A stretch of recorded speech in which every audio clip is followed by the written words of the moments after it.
Nakitaan ng NBI medical expert na mga marka ng pagaling na sugat ang kamay ng dating driver at PA ni Rian Ramos. Pero bago pa nito, ipinablotter na pala ni Michelle D. sa barangay noong January 18 ang umunoy pananakit sa kanya ng driver at ikinulong din ng Makati Police. Itinangginaya ng driver na pinag-aaralang ireklamo ng libel at perjury ng kampo ni D. at Ramos.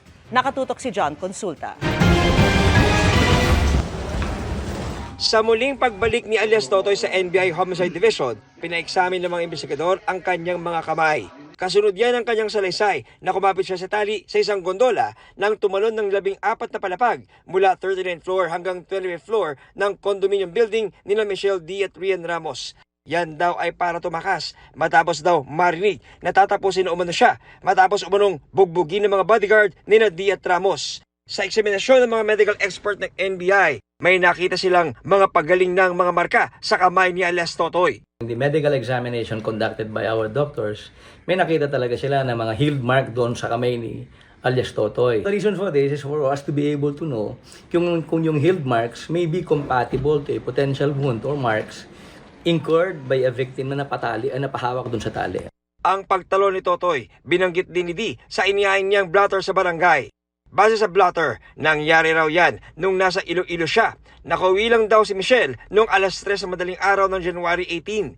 Kinompronta raw niya si alias Totoy tungkol sa umano'y pagnanakaw. At nang sabihin na ipapapulis niya ito, hindi raw ito nagustuhan ni alias Totoy at hinablot daw ng malakas ang kanyang braso dahilan para masaktan at magkapasa siya. Bukod sa pasa, nagkaroon daw siya ng mga kalmot at bakat ng kuko sa kanyang kanang braso. Sa blotter, sinabi rin ni D na dahil sa nangyari, nangamba siya para sa kanyang buhay at reputasyon.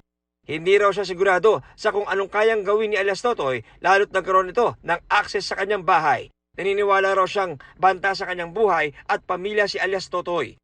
Ang tumanggap ng blotter noon, kinwento na emotional daw si D nang magtungo sa kanilang tanggapan. Ang pinakang purpose po niya nung pagpunta dito is magpapablatter nga po siya. Meron po siyang pinapakita as a proof, pero in-advise ko po siya na magpa-medical po siya.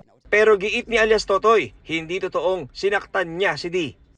Hindi po yan totoo sinasabi niya. Yung umuwi po siya na galing Iloilo, 18 ng umaga. Ginising niya ako, tinadyakan niya ako sa ulo. Sabi sa akin, bangon ka, maglalaro tayo. Tapos yun, sabi niya, maghubad ka. Naghubad sa akin yung bodyguard niya kasi hindi ako makahubad kasi sobrang sakit ng katawan ko sa bugbog nila. Tinanong niya sa akin kung anong gamit kong kamay pagsulat. Sabi niya sa akin, sabi ko kanya, kaliwa. Hinawakan niya yung kamay ko, pinasok niya sa tiyan niya, kabilaan. Tapos, inangat niya ang kamay ko, hinawakan, ilagay niya sa liig niya ganyan. Dinidikit niya. Tapos sabi niya, gusto mo laro? Sabi ko, wag po ma'am. Tapos hidiin niya. Hindi ko naman yan masaktan siya kasi bantay sarado ko sa mga bodyguard niya eh.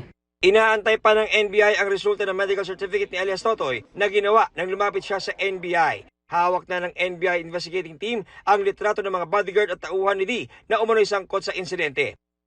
Nakakuha naman ang aming team ng CCTV videos ng detention facility ng Makati Police Station kung saan makikita si alias Totoy nang dinala siya roon noong gabi ng January 19. Gayon din ang 2 beses na paglabas sa kanya dahil sa pag-inquest sa kanya noong January 21 at pagpapalaya sa kanya nitong umaga ng January 22. Kabilang ang mga ito sa ibibigay ng Makati Police sa investigating team ng NBI. Nauna nang sinabi ng Makati Police na handa sila makipagtulungan sa anumang gagawing investigasyon kaugnay sa pananakit umano ng 2 nilang pulis. We are actually adhering to the principles of thoroughness. Masaya kami na makikipagtulungan sila. Huwag mo sila mag-alala because we're going to give them a fair treatment.